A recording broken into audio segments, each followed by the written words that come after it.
Hello everyone, I am Shika, your sociology educator, and today I will be solving the paper of MP Set, and this is of year 2022. So let's get started. Question number 51. The first 50 questions are of GK and from 51 to 150 are of sociology. Okay. So question number 51. MN. Srinivas ने संस्कृतिकरण की अवधारणा का प्रयोग निम्नलिखित में से किस पुस्तक में किया? M.N. Srinivas used the term Sanskritization in which of his following books? The correct answer is B. Religion and Society among the Cooks of South India. तो Religion and Society among the Cooks of South India में M.N. Srinivas ने संस्कृतिकरण की अवधारणा का प्रयोग किया है. ठीक है. Question number 52. मैक्स वेबर ने सामाजिक क्रिया के कितने प्रकारों का उल्लेख किया है? The right answer is B 4. Max Weber ने सामाजिक क्रिया के 4 प्रकारों का उल्लेख किया है. Question number 53. Studies in ethnomethodology पुस्तक के लेखक हैं. The right answer is C. Harold Garfinkel. तो हेरोल्ड गारफिंकल की पुस्तक का नाम है studies in ethnomethodology. Question number 54. समाजशास्त्र में सामाजिक तथ्यों के अध्ययन पर किसने बल दिया? The right answer is C. Emile Durkheim. Question number 55. Structure and functions in primitive society पुस्तक के लेखक कौन है? The right answer is C. A.R. Radcliffe Brown. तो who is the author of the book structure and functions in primitive society? The answer is A.R. Radcliffe Brown. Question number 56. Bharat में जाति भारतीय आर्य संस्कृति का ब्राह्मण बालक है जो गंगा और यमुना के मैदानों पर पोषित हुआ है और उधर से देश के अन्य भागों में पहुंचा. यह कथन किसका है? The right answer is B. G.S. Ghurye का. G.S. घुरे कहते हैं कि caste in India is a Brahmanic child of the Indo Aryan culture cradled in land of Gangas and the Yamuna and hence transferred to other parts of the country. Who said it? G.S. Ghure said it. 57. The Phenomenology of the Social World पुस्तक के लेखक हैं. The right answer is D. Alfred Shoes. The author of the book The Phenomenology of Social World, Alfred Shoes. Okay. Question number. अपनी किस पुस्तक में Erwin Goffman ने नाटकीय उपागम का उल्लेख किया है? In which book Erving Goffman outlined his dramaturgical approach? The right answer is C. The Presentation of Self in Everyday Life. The Presentation of Self in Everyday Life. जो हमारा प्रीवियस वीडियो है राजस्थान वाले पेपर का part 2, उसमें हम लोगों ने ये क्वेश्चन पूछा था. The presentation of self in everyday life, जो कि आपको कमेंट सेक्शन में बताना था ये किसकी है. And here we got the answer that कि वो एर्विंग गॉफमैन की है. ठीक है. तो यहाँ पे भी उसने क्या पूछा है? In which book Erving Goffman outlined his dramaturgical approach. तो कौन सी बुक है वो? The presentation of self in everyday life. Question number 59. किसने आधुनिक समाज के लिए नेटवर्क को मूल इकाई माना है? The right answer is C. Manuel Castells ने. Who consider networks as a basic unit of modern society? Manuel Castells. Question number 60. Annihilation of caste नामक पुस्तक के लेखक कौन है? The right answer is C. B.R. Ambedkar. तो एनिहिलेशन ऑफ कास्ट के writer है B.R. अम्बेडकर. Question number 61. किस समय बिंदु पर तथ्य संग्रहण वाला अध्ययन अभिकल्प कहलाता है? The right answer is C. प्रतिनिधात्मक अध्ययन, cross sectional study. The right answer is C here. Question number 62. निम्नलिखित में से किस औसत के साथ बीजगणितीय रूप से हेरफेर नहीं किया जा सकता? The answer is C. बहुलक. In which of the averages can not be manipulated algebraically? The answer is mode. Question number 63. यह कथन किसका है कि मैंने अपना शोध असहगामी प्रेक्षक के रूप में प्रारंभ किया था. जैसे ही मैं समुदाय में स्वीकृत हुआ, मैंने स्वयं को लगभग गैर प्रेक्षक सहभागी के रूप में पाया. The correct answer is William F Whyte. C, William F Whyte यहाँ पे एक बहुत ही अच्छी चीज़ कह रहे हैं कि I started research as a non participant observer. As I became accepted into the community, I found myself becoming almost a non-observing participant. तो ये कहते हैं William F white. Question number 64. Scientific social survey and research पुस्तक किसने लिखी है? तो ये लिखी है हमारे P.V. यंग ने. The right answer is B. Who among the following wrote the book scientific social survey and research? The answer is P.V. Young. Question number 65. शोध के निष्कर्षों को दोहराने की क्षमता कहलाती है? तो विश्वसनीयता कहलाती है, reliability. The ability to repeat the findings of research is known as reliability, विश्वसनीयता. Question number 66. निम्नलिखित में से कौन सामाजिक अनुसंधान में व्यक्तिगत अध्ययन का उपयोग करने वाला प्रथम व्यक्ति था? The right answer is B. Frederic Le Play. तो Frederic Le Play was the first one to use case study method in social research. Question number 67, किस प्रकार का नमूनाकरण विधि आदर्श रूप से अनुकूल है जहां पर जनसंख्या के बारे में कोई ज्ञान नहीं है? The right answer is D, snowball निदर्शन विधि। तो स्नोबॉल निदर्शन विधि is a type of sampling method is ideally suited where there is no knowledge about population. समाज मिति संबंधित है, सोशियोमेट्री इज एसोसिएटेड विद, तो सोशियोमेट्री एसोसिएटेड है बी जेएल मोरेने से, तो JL Moreno is associated with sociometry, समाज मिति। नंबर 69, जब एक चर गुणात्मक तथा दूसरा चर मात्रात्मक हो तो उन दोनों के मध्य सहपरिवृत्ति ज्ञात करने के लिए किस मापन का उपयोग किया जाएगा? The right answer is D, काई वर्ग। क्वेश्चन नंबर 70, निम्नलिखित में से किस शोध में नियंत्रण समूह सम्मिलित है? The right answer is C, प्रयोगात्मक शोध अभिकल्प। क्वेश्चन नंबर 71, समाज में संरचना शब्द का प्रयोग सर्वप्रथम किसने किया? तो संरचना शब्द का प्रयोग सर्वप्रथम किया है हर्बर्ट स्पेंसर ने use. The first term used structure in sociology, the first term structure in sociology is used by Herbert Spencer. Question number 72, निम्नलिखित में से कौन सा समुदाय का अनिवार्य तत्व नहीं है? Which of the following is not an essential element of community? The right answer is B, ऐच्छिक सदस्यता, वॉलंटरी मेंबरशिप। क्वेश्चन नंबर 74, सामाजिक परिस्थिति की अवधारणा किस विद्वान से संबंधित है? तो ये संबंधित है हमारे रैल्फ लिटन से। The concept of social status is related which scholar? Ralph Linton. Question number 75, नातेदारी व्यवहार में उस प्रथा को क्या कहा जाता है जिसमें माँ द्वारा भांजे एवं भांजियों को अन्य सभी रिश्तेदारों की अपेक्षा अधिक प्राथमिकता दी जाती है? The right answer is C, मातुल्य। ओके, तो इन इंग्लिश मातुल्य is called as avunculate. Avunculate वो होता है जिस नातेदारी में जो मामा होते हैं, मामा द्वारा भांजे एवं भांजियों को अन्य सभी रिश्तेदारों की अपेक्षा अधिक प्राथमिकता दी जाती है। Okay, the practice called in kinship in which maternal uncle gives more priority to nephews and nieces than all other relatives. The right answer is evenculate. Question number 76, धर्म की उत्पत्ति के सामाजिक सिद्धांत अथवा टोटमवाद के सिद्धांत को प्रतिपादक कौन है? The right answer is D, Durkheim. Question number 77, हम समिति के सदस्य होते हैं, संस्था के नहीं, यह कथन किसका है? This is very important question and ये है मैकाइवर एवं पेज का। ये स्टेटमेंट किसकी है कि we belong to association not institution, MacIver and Page. किसने कहा शिक्षा एक अर्थ नई पीढ़ियों को औपचारिक रूप से सामाजिक विरासत को हस्तांतरित करना है? The right answer is A, Durkheim. Who said education is formally concerned with transmission of social heritage to a new generation? The right answer is Durkheim. Question number 79, सामाजिक स्थिरीकरण को प्रक्रियात्मक रूप में अनिवार्य मानने वाले विद्वान कौन है? The right answer is C, Davis एवं मूरे। क्वेश्चन नंबर 80, किसने कहा है संस्कृतिकरण की प्रक्रिया एक दो तरफा प्रक्रिया है? तो ये कहा है योगेंद्र सिंह ने। The right answer is A here, कि Sanskritization is a two way process.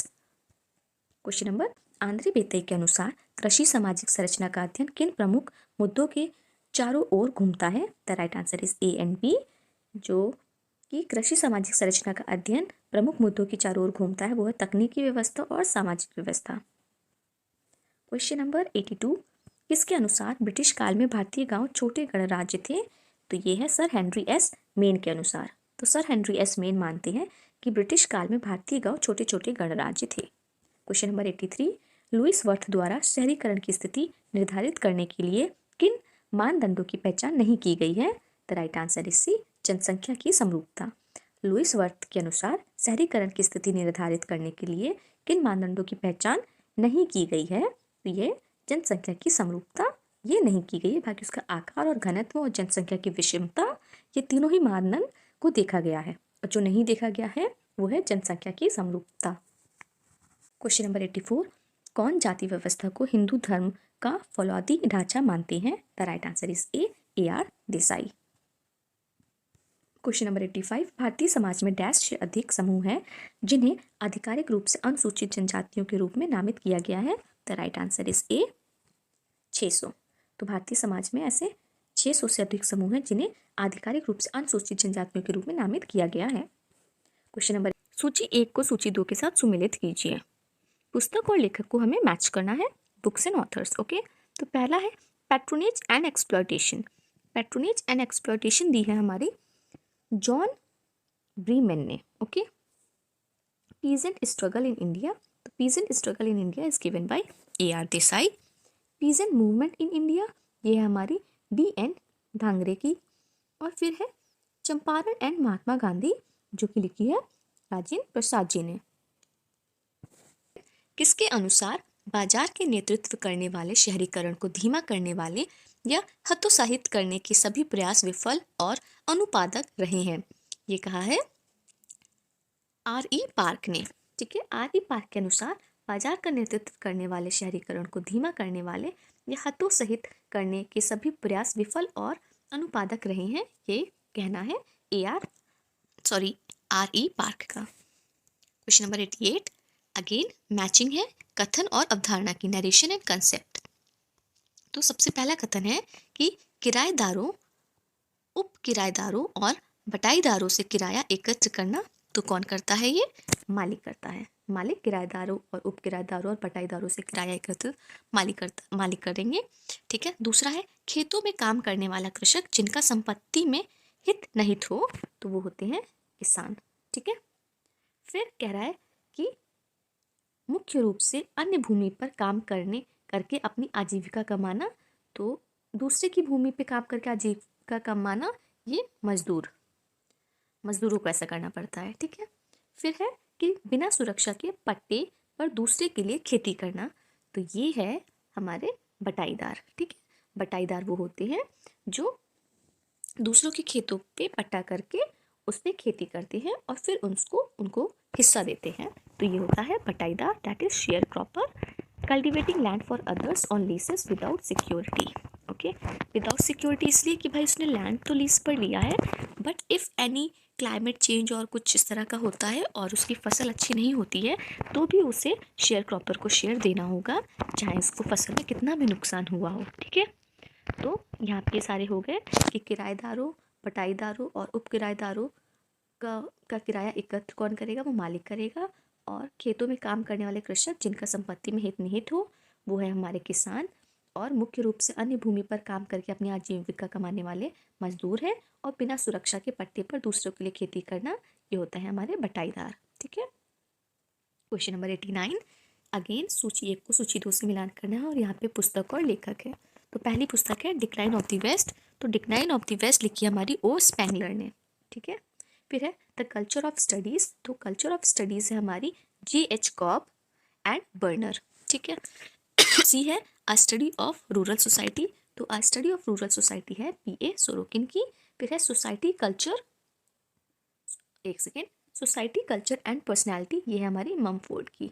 The right answer is Mumford. Okay, question number 90, कि सूची 1 और सूची 2 को फिर से हमें मैच करना है और यहाँ पे आंदोलन और उनके वर्ष हैं। ठीक है, तो चंपारण आंदोलन कब हुआ था? तो चंपारण आंदोलन हुआ है हमारा 1917 में। ठीक है, फिर है एक सेकेंड, हाँ अब ठीक है, तो चंपारण आंदोलन होता है हमारा 1917-1918 के बीच में। फिर है खेड़ा पीजेंट स्ट्रगल, खेड़ा कृषक आंदोलन, ये होता है हमारा 1918 में। फिर बरदौली सत्याग्रह, तो बरदौली सत्याग्रह है हमारा 1920। और मालाबार में मोपला विद्रोह होता है हमारा 1921 में। ठीक है, निम्नलिखित में से कौन से निकाय सूचना का अधिकार अधिनियम 2005 के अंतर्गत आते हैं? The right answer is C, सरकार द्वारा पर्याप्त रूप से वित्त पोषित सरकारी एवं गैर सरकारी निकाय। क्वेश्चन नंबर 92, सिडनी वर्बा में विशुद्ध राजनीतिक सांस्कृतिक का कौन सा प्रकार नहीं बताया है? पूछ रहा है कि Sydney Verba, okay, Sydney Verba ने विशुद्ध राजनीतिक संस्कृति का कौन सा प्रकार नहीं बताया है? तो वो है असहभागी प्रकार नहीं बताया है। बाकी की जो 3 है संकीर्ण, पराधीन और सहभागी, ये तीनों ही प्रकार बताए हैं। क्वेश्चन नंबर 93, धर्म, प्रथाएं, न्यायिक निर्णय, लोक रीतियां, व्यवस्थापिका तथा व्यक्तिगत अनुभव, इनमें से कानून निर्माण के श्रोता बताइए।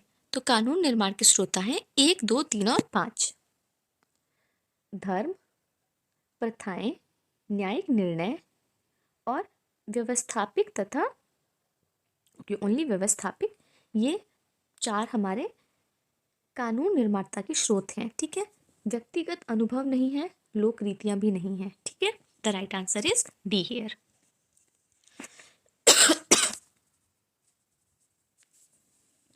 क्वेश्चन नंबर 94, अगेन मैचिंग है, सूची 1 को सूची 2 से मिलाना है। अनैतिक व्यापार रोकथाम अधिनियम आया है हमारा 1956 में। फिर है चिकित्सकीय गर्भ समापन अधिनियम 1971 में आया है। घरेलू हिंसा से महिला संरक्षण अधिनियम 2005 में है। और लास्ट है हमारा हिंदू विधवा पुनर्निर्वाह अधिनियम, ये है हमारा 1856। ओके, तो दीज 2 आर रिपीटेडली आस्क्ड, बाकी आप 2 भी देख के याद कर लीजिए। ओके, निम्नलिखित में से कौन संयुक्त राष्ट्र के अंतर्गत अंतर्राष्ट्रीय एजेंसियों द्वारा नीति निर्माण का क्षेत्र नहीं है? The right answer is C, धार्मिक मामले। तो धार्मिक मामले हमारा नीति निर्माण का क्षेत्र नहीं है। क्वेश्चन नंबर 96, किस समाजशास्त्री ने उत्तर भारत के गांवों का अध्ययन करके यह निष्कर्ष निकाला कि प्रत्येक गांव अनेक गुटों में विभक्त है? तो यह निष्कर्ष निकाला है ऑस्कर लेविस ने। The correct answer is D here. Question number 97, किन दशकों में भारत में निर्धनता उन्मूलन, विकास तथा वृद्धि, शिक्षा तक पहुंच तथा नागरिक स्वतंत्रता की सुरक्षा के क्षेत्रों में सिविल सोसाइटी संगठनों, विशेष रूप से गैर सरकारी संगठनों की संख्या बढ़ी? The right answer is B, 1970 और 1980 के दशक में। Question number 98, IP Desai, Andre बेताइका और उपेंद्र बख्शी के अनुसार निम्न में से किस पहलू का आरक्षण का आधार बनाया जाना चाहिए? According to IP Desai, Andre Beteille and Upendra Bakshi, which of the following aspects should be made the basis of reservation? The right answer is C, economic. Question number 99, निम्नलिखित में से किसने सर्वप्रथम सविनय अवज्ञा शब्द का प्रयोग किया? Which of the following use the term civil disobedience for the first time? The right answer is C, Mahatma Gandhi. Question 100, कि निम्नलिखित में से कौन दबाव समूह की एक विशेषता नहीं है? पहला है इनकी संरचना औपचारिक होती है। बी, ये निर्णय की प्रक्रिया को प्रभावित करते हैं। सी, ये प्रत्यक्ष राजनीति करते हैं। डी, ये अप्रत्यक्ष राजनीति करते हैं। तो राइट आंसर है सी, ये प्रत्यक्ष राजनीति करते हैं। ये विशेषता गलत है, ये नहीं है, बाकी अन्य सही है कि जो दबाव समूह होते हैं इनकी संरचना औपचारिक होती है, यह निर्णय की प्रक्रिया को प्रभावित भी करते हैं और ये अप्रत्यक्ष राजनीति करते हैं। तो यहाँ पे जो विशेषता नहीं है वो है सी, कि ये प्रत्यक्ष राजनीति करते हैं, ये गलत है। क्वेश्चन नंबर 101, मौन वस्तु विनिमय निम्नलिखित में से किन 2 जनजातियों के बीच पाया जाता है? The right answer is C, सिमोंग तथा स्काई। Question number 102, alienation and freedom the factory worker and its history पुस्तक किसने लिखी है? The right answer is A, Robert Blauner. तो रॉबर्ट ब्लोनर लिखते हैं alienation and freedom the factory worker and his industry. Okay, question number 103, निम्नलिखित में से किस विद्वान ने डी-स्किलिंग शब्द प्रतिपादित किया है? The right answer is C, Harry Braverman. तो हैरी ब्रेवमैन शब्द प्रतिपादित करते हैं जिसका नाम है deskilling. Okay, question number 104, understanding digital culture पुस्तक किसके द्वारा लिखी गई है? The right answer is Vincent Miller. तो विंसेंट मिलर की जो पुस्तक है उसका नाम है understanding digital culture. Understanding Digital Culture is written by Vincent Miller. Question 105, कि गृह विहीन होना सामाजिक बहिष्करण का सबसे निम्न स्वरूप है, यह कथन किसका है? Homelessness is the worst form of social exclusion is a statement given by, तो this statement is given by A, Amartya Sen. Question 106, कि 19वीं सदी की महिलाओं को सार्वजनिक क्षेत्र में बहिष्कृत रखा गया था क्योंकि औद्योगिक पूंजीवाद ने मध्य वर्ग के घर को कार्यस्थल से पृथक रखा था। ठीक है। बी कह रहा है जो लोग वैतनिक रोजगार में प्रवेश किए थे उन्हें विशेष क्षेत्रों द्वारा अलग कर दिया गया था, ये भी ठीक है।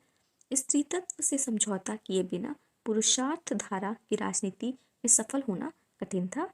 तो ऑल 3 आर करेक्ट, उपयुक्त सभी।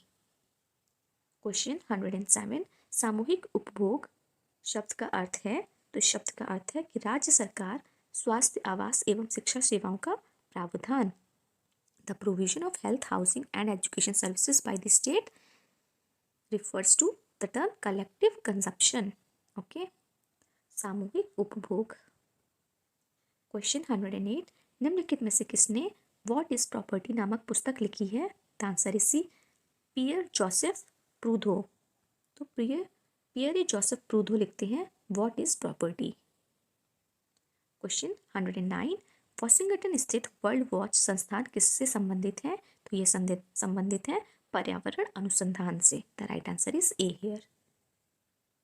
क्वेश्चन 110, श्रम में सांस्कृतिक विभाजन से संबंधित किसकी स्थिति को निम्नलिखित कथन में समेकित किया जा सकता है? श्रम का लिंग आधारित विभाजन न केवल सार्वभौमिक है बल्कि ऐसा होने का कोई खास कारण भी नहीं है। The right answer is C, Ann Oakley is the right answer. Question number 111, निम्नलिखित में से कौन पर्यावरणीय आंदोलन नहीं है? तो जो बरदौली आंदोलन है ये पर्यावरणीय आंदोलन नहीं है, ये हमारा फ्रीडम स्ट्रगल मूवमेंट में से एक आंदोलन है। ठीक है, बाकी जो बिश्नोई, चिपको और अपीको मूवमेंट है ये एनवायरमेंटल मूवमेंट्स हैं जिसमें हम लोग ट्री को बचाने की बात करते हैं। ठीक है, क्वेश्चन 112, 1972 में क्लब ऑफ रोम ने एक कंप्यूटर मिथ्य भाषा चलाया जिसका उद्देश्य यह पता करना था कि सीमित संसाधनों के एक ग्रह पर क्या नतीजे होंगे। अध्ययन के परिणाम को लोकप्रिय रूप से जाना जाता है ए, वृद्धि की सीमा। Question 113, the unquiet woods, ecological changes and peasant resistance in the Himalayas नामक पुस्तक के लेखक कौन है? The writer is Ramachandra Guha. तो रामचंद्र गुहा की बुक है unquiet woods, ecological changes and peasant resistance in the Himalayas.